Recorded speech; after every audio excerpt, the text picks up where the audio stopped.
Well, that song there was sung by Lady Maureen for my guest in studio this evening, Homa Bay Women's Representative Gladys Wanga. Thank you very much for joining us in studio. Gladys Wanga has followed in the footsteps of her father, who was once the chairman of the Kisumu County Council. Her leadership trait started in high school, where she was elected the head girl at Kisumu Girls High School. At university, she became the first female Secretary General of Kenyatta University Students' Union. And she managed to woo voters across 8 constituencies in the last general election, and is today the women representative for Homa Bay County and the only female ODM county chairperson in the 47 counties. On Women in Leadership tonight, my guest in studio, Gladys Wanga, also known as Mama County. Thank you. Thank you. Thank you for joining us. Let's touch briefly on that song by Lady Maureen, a song actually done for you. How did this come about? Well, it was a long time coming. I asked Lady Maureen in 2012 when I met her if she could do a song, because she's so talented. I'm a big fan of hers, and so 2012, and she said, okay, we'll see. Yeah. But the spirits, or what they call Juogi in Luo, didn't come until 2014-15. That's when she did the song, and it's a beautiful song. I love it. Yeah, and wherever you are, Lady Maureen, by the way, when you call Mweshimiwa, I hear that's her ringtone. So. So let's begin with the fact that you're only female ODM county chairperson in 47 counties. That's quite something. How did that come about?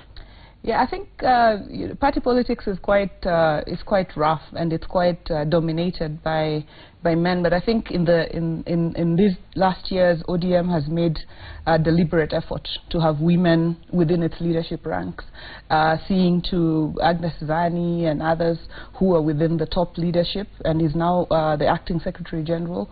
I think ODM was making effort to see that women would get strong positions within the parties. And myself, what I've seen from the few years I've been in politics is you have to be in the mainstream party. You have to be within the party for us to even have more women coming into parliament and into other leadership positions, into MCA positions. And that's why when the late Otieno Kajwang passed on, who was the chair of ODM in Homa Bay County, I threw my hat in the ring to succeed him.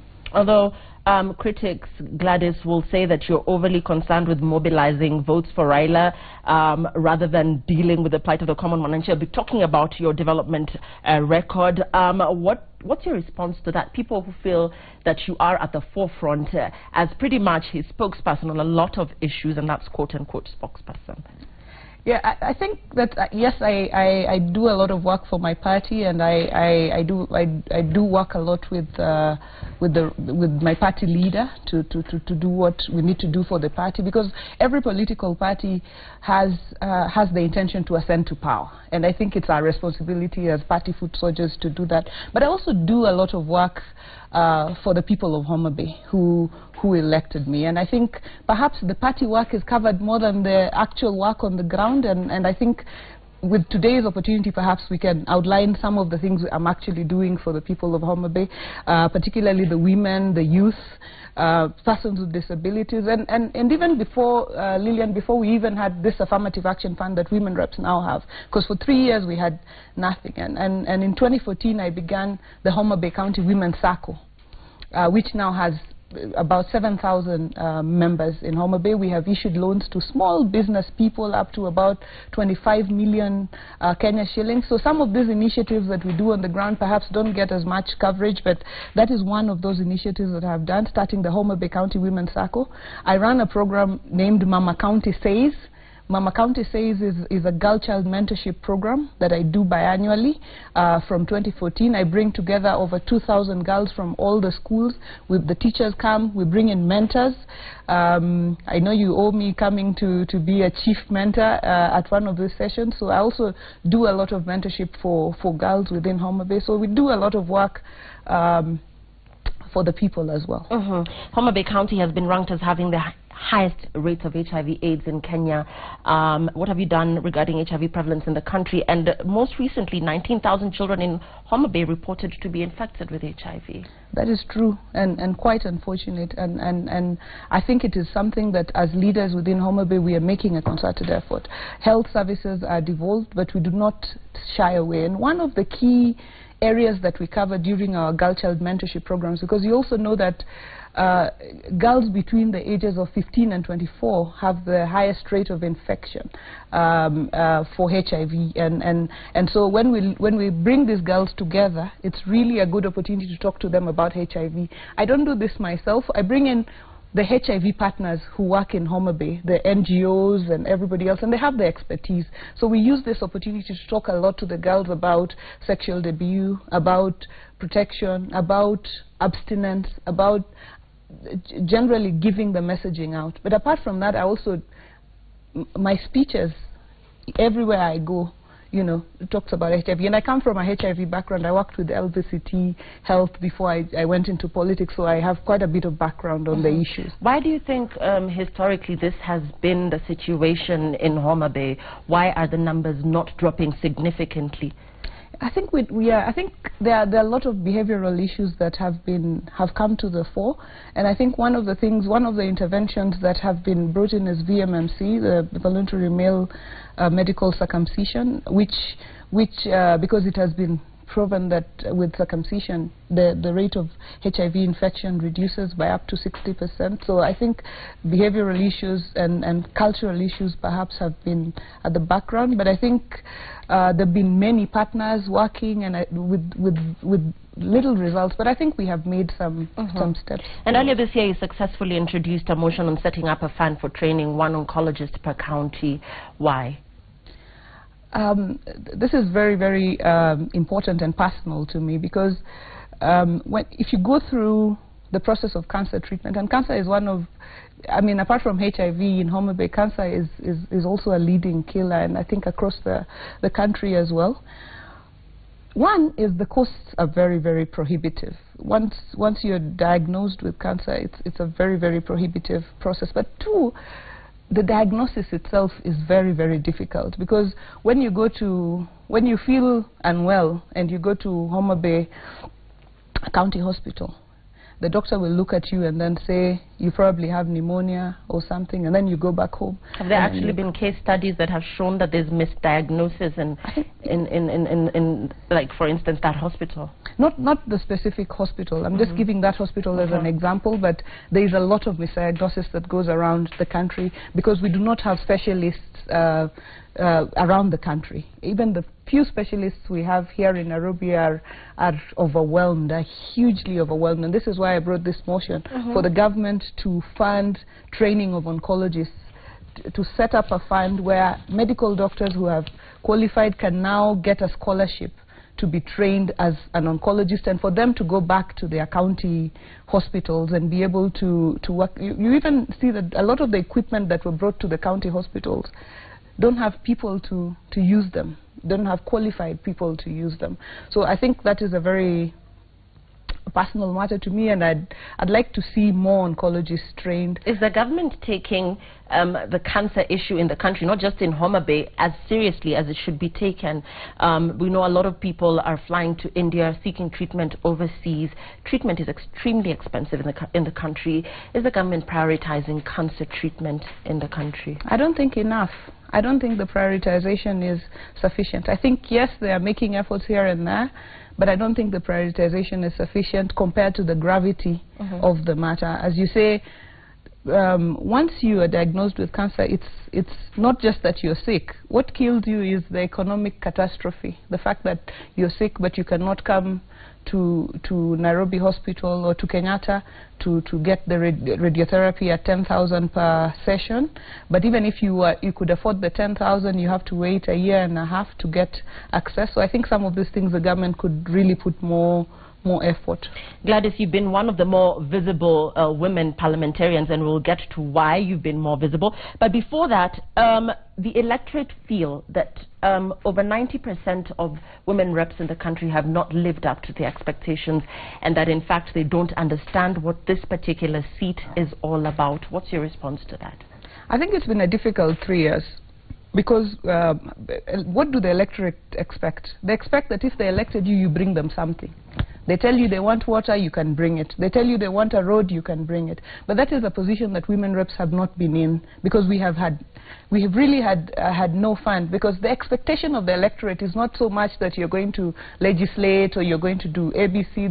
They just think about development that you can, physical development that you can bring to the ground. And this is what MPs have been able to do using CDF, governors have been able to do using the devolved funds, but women reps have been unable to do. So I think we've been judged, we've been put on the same scale as the rest of the elected officials, but with being less equipped to be able to push forward this agenda. But I think since receiving the affirmative action funds, a lot of women reps have hit the ground. They're doing a lot of good work.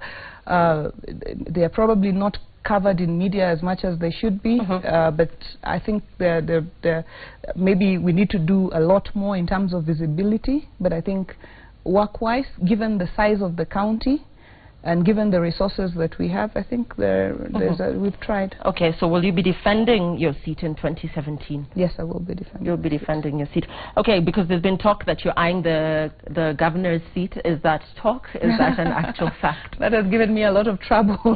So it's my pleasure to clarify, and maybe to the relief of some people who've thought I'll be eyeing the seat, that I will not be eyeing it, at least not in this coming election. At least not just yet. Yeah. Let's go to an incident which once made headlines, where you poured water on Deputy House Speaker Joyce Laboso. What came over you in the full glare of cameras? This was caught on cameras. I know that there's no bad blood between you, and that was clarified in the media later, but what happened? The water was intended for the peppers. Let me clarify that first. It wasn't intended for the Deputy Speaker. It was intended for the peppers. But it was a very frustrating day in Parliament. The law that we were trying to come up against has even been said by the courts to be, many sections of it to be unconstitutional. We had tried to raise points of order, we had tried to raise issues, we had tried to call for consultation. Temperatures were just too high, frustrations were just too high. Maybe the water could cool down a bit of the temperature. It was not intended for the Deputy Speaker. Okay, yeah. So, all right. For the peppers. It was intended for the peppers. Yeah. Okay, and the much-awaited State of the Nation address by President Uhuru Kenyatta, where there was whistling, which, of course, was seen as quite childish and as an interruption to what the President was there to do. You are one of the members that was actually ordered out of the House. Do you want to tell us a little bit about that incident?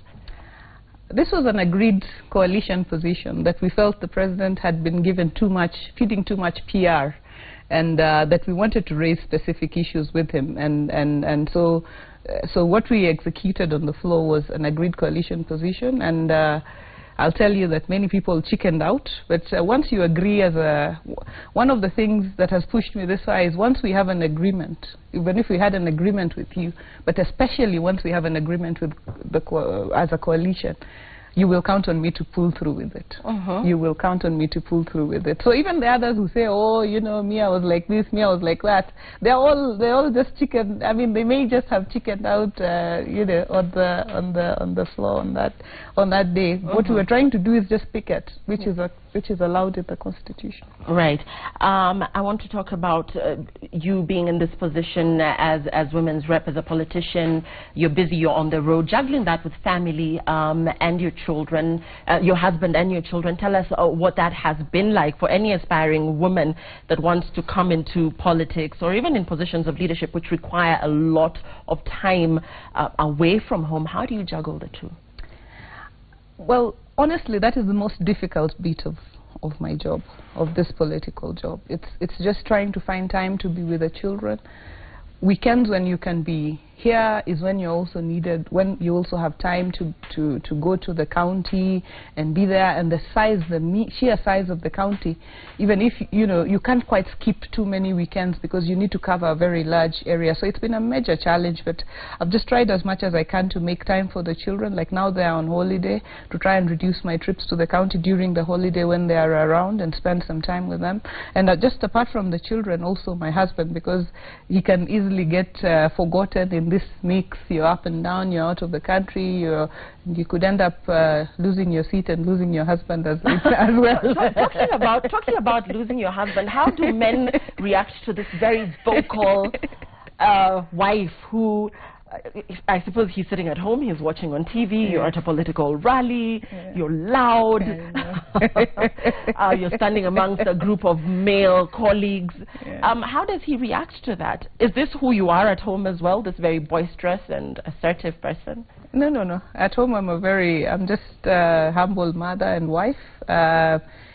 Although he met me in politics, he met me when I was Secretary General of the Student Union in KU. That wasn't easy either because we were still real activists out there. So I think when he got into the deal, he knew really what he was getting. I think I'm sure sometimes he thinks maybe this is more than he bargained for, but you know, you just have to live with it and sort of try and see how best to make things work. But when I'm at home, I'm just Gladys, the mother, the wife, not that person on the podium. So were it not politics, what would you be doing?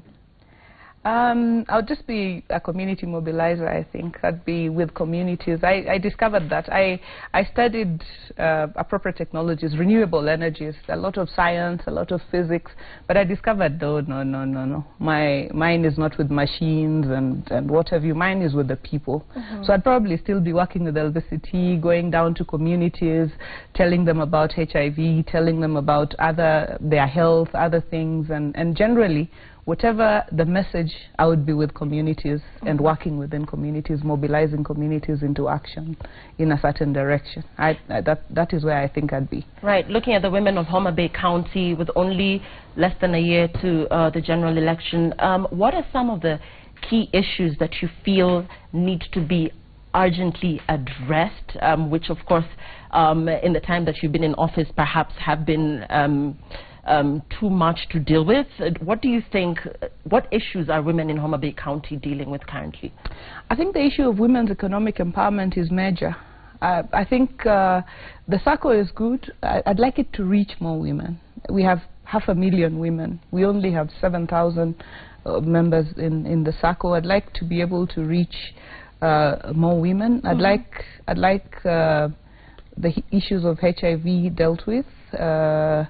And the emerging issues of GBV and gender-based violence. Is that a serious issue there? It is, and especially among young girls. When we had the last Mama County Says, we had a lot of girls break down and just say, you know, I'm going through a lot, I don't know where to go, where can I report? And now we are working on the issues of a shelter, a hotline, places where they can report GBV cases, you know, just so that we can make a difference little by little. I've managed, using the affirmative action funds, to do market sheds for women at Kodira Market in Dewa, but I'm also doing some market sheds at the Pier Beach in Homa Bay, including cold storage, because you find women business, you know, selling fish and having to sell fish at throwaway prices when it's 3 o'clock in the afternoon because they don't know where else they'll take it. And now we're setting up a cold storage facility so that they don't have to worry. Even if night comes, they can store their fish and still sell it tomorrow or well. So I think... Are there other income generating activities that women in Homa Bay County are now being exposed to, as opposed to the traditional fish selling and selling of perhaps vegetables? What else are women now getting exposed to as in terms of income generation? I think women are getting exposed to a lot of other things, particularly if they can have the resources to do other larger scale businesses, wholesale shops, value addition to their products, instead of just selling pineapples by the road, you know, making juices or, you know, just adding value to their products rather than just selling the raw product. Okay, and as we close, looking at your track record, your leadership traits started quite early. You were head girl at your school. At university, you were also in a leadership position. So for an aspiring leader who perhaps did not grow up with those qualities and is now perhaps blooming, the late bloomers, because they are known to be there, what would be your words of mentorship to a lady or a young man or a young man out there who is interested in seeking a leadership position? Great. I think one of the big advantages of this women rep position it has exposed a lot of women to leadership, and I think just our being there, just our being leaders has motivated a lot of women to come up and run. And what I'd like to tell women out there is that the space for women is expanding. Seeing what has happened in Britain, seeing what has happened in the United States, seeing what's happening in Germany, the world landscape is shifting to the advantage of women. If you're out there and your heart tells you this is where you belong, get out there. Don't think about the money. I didn't have money when I ran, by the way. But I convinced people to believe in my mission, and people just contributed.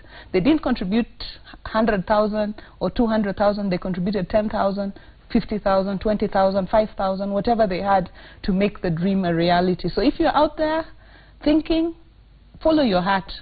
Come out here. The landscape is shifting. There's opportunity for women. We are bringing back the two-third gender bill, and so the space is opening up for women, and we'd like to see more women out here. I think women make better leaders, by the way. Final question, what about those who believe that this is a sort of inherited or a legacy issue, where if you're from the royal family or if you have a godfather in politics, that's the only way that there's an opening for you?